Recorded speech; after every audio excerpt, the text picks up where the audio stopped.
আজি আমি আহিলোঁ শিঙৰি মেলা চাবলৈ। লগত আহিলে আমাৰ ৰণ, বৌ, জেঠাই, তাৰপিছত আমাৰ ঘৰৰবোৰ আৰু অংশুমান, লগত মানুহজনকো আছে দেই। দেখি আমি গোটেইকেইটা গাড়ীৰ পৰা ৰখাই ধুনীয়াকৈ খোজকাঢ়ি গ'লোঁ। ইমান দূৰ খোজকাঢ়িব লাগে নহয়। মেলালৈ গৈ পেলাই খালি আমি ধূলি খালোঁ আৰু বহুত দূৰ খোজকাঢ়িলোঁ। আৰু এই গেটখন দেখিছেনে? এই গেটখনেদি আমি কমেও 3 কিলোমিটাৰ 3.5 কিলোমিটাৰমান খোজকাঢ়ি গৈছোঁ। তাকো পাহাৰীয়া ৰাস্তাত, মানে জানে নহয় ওপৰলৈ উঠি যাব লাগে, ভৰিটো বিষাই যায়।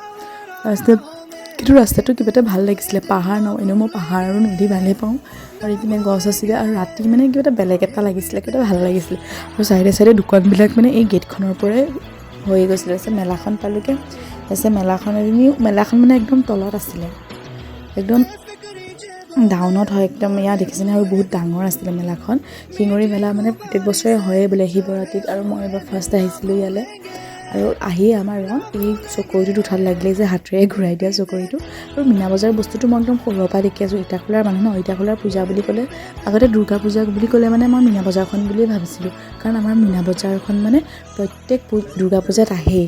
সেইকাৰণে মীনা বজাৰটো কিবা এটা মোৰ ভাল লাগে। আৰু মই এই গোটেইকেইটা চকৰিত উঠিছোঁ, কিন্তু মোৰ মানুহজনে ভয় কৰে। আৰু মই যাৰ লগত গৈছোঁ গোটেইকেইজনীয়ে ভয় কৰে, গতিকে মই এবাৰ ক'তো উঠাই নহ'লে।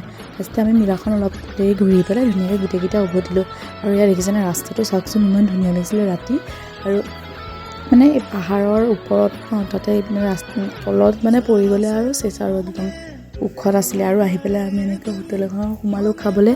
যেতিয়া মিঠাইখিনি একে চাইডে চাইডে ৰখাই দিছিলে। মিঠাই ইমান ভাল পাওঁ, কিন্তু দেখি আছিলোঁ যে খাবলৈ মন গৈছিলে সেইবাৰ। তাৰপিছতে মই ফাৰ্ষ্টে ম'ম' অৰ্ডাৰ দিছিলোঁ, তাৰপিছতে বাৰ্গাৰ, আৰু লগতে মিঠাইটোও দি দিলোঁ।